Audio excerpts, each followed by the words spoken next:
please. Wow, this assembly has been amazing. And now we have another very, very interesting presentation by Edu. So please give him a big round of applause. He's been working super hard.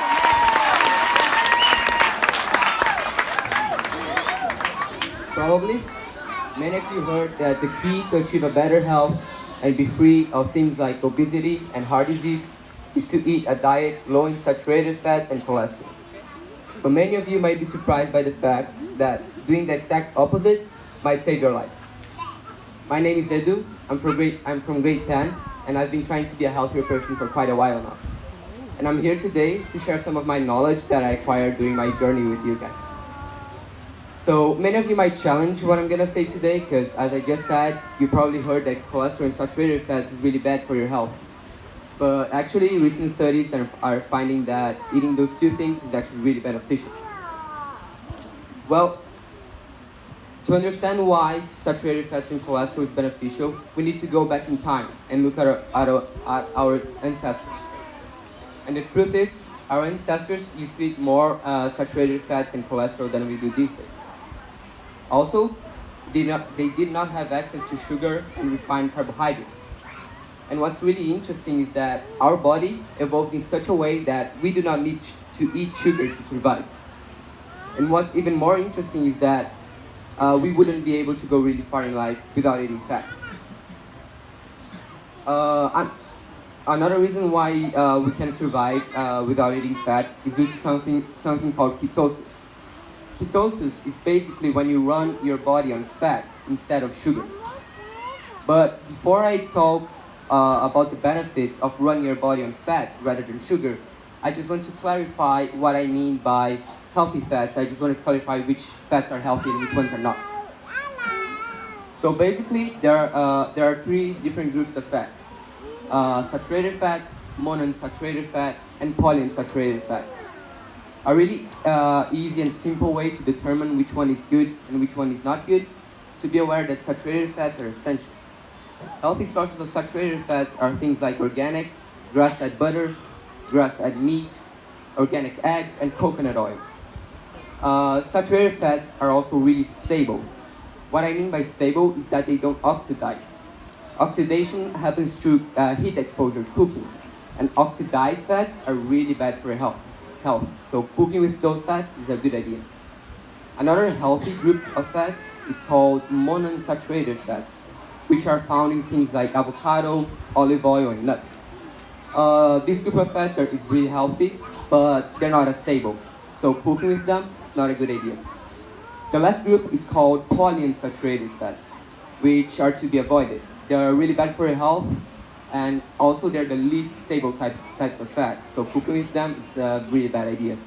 Sources of polyunsaturated fats are things like vegetable oils, margarine, and fast food. Well, many of you might be asking yourselves, how is this possible? Because you probably heard at some point that cholesterol and saturated fats are bad. But this idea that saturated fats and cholesterol will make you obese and cause heart attacks is actually more like a theory, because there's not much research that can prove that fact. Actually, recent studies suggest that eating those two things is really beneficial. For example, one study found that people that eat the more saturated fat have less risk of developing heart disease. And another study found that people that eat more cholesterol have better brain function. One of the major benefits of eating cholesterol and saturated fats is the benefit that it has for our cells. Basically, we are made up of cells, right? And cell membranes are not only responsible for holding the cell together, but also for something called cellular communication. Cellular communication is actually really crucial for your body to work properly. And cholesterol and saturated fats are actually one of the building blocks of cell membranes. So people that eat more saturated fats and more cholesterol have better cell membranes and better cellular communication. Another major benefit of cholesterol and saturated fats is the benefit that it has for our brain. As you can see right there, that's a neuron, it's a brain cell. So there's something called myelin sheath, which is the yellow thing. Myelin sheath is like an insulating tape, and what it does is it prevents the energy of our thoughts from leaking away. One example of that is babies. That's one of the reasons why babies can just walk and talk right before they're born. That's because their myelin sheath is not developed. But once they grow up and the myelin sheath is developed, they start learning things quicker.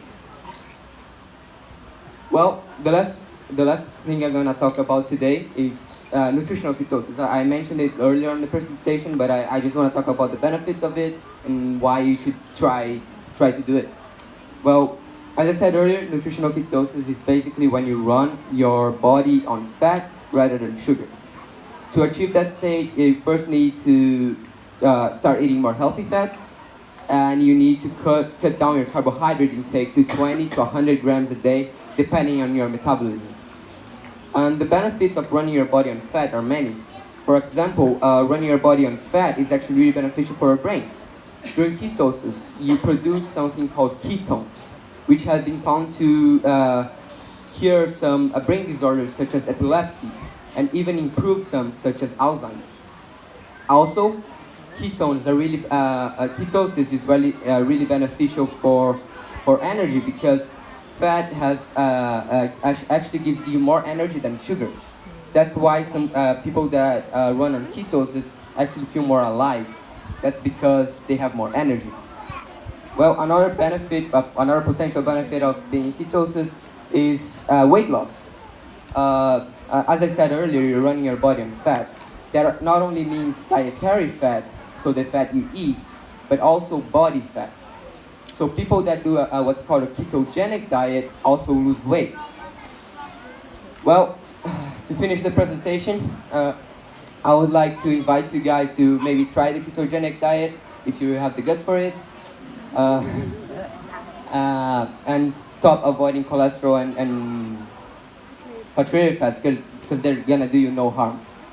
I have some recommendations here. That's actually the old slide, but anyway. There's one book and two links if you guys are interested in the topic. And also, if you have any questions, comments, or concerns, come and talk to me. And before I end the presentation, I would like to give a shout out to Glenn and to Peter for helping me out. Thank you.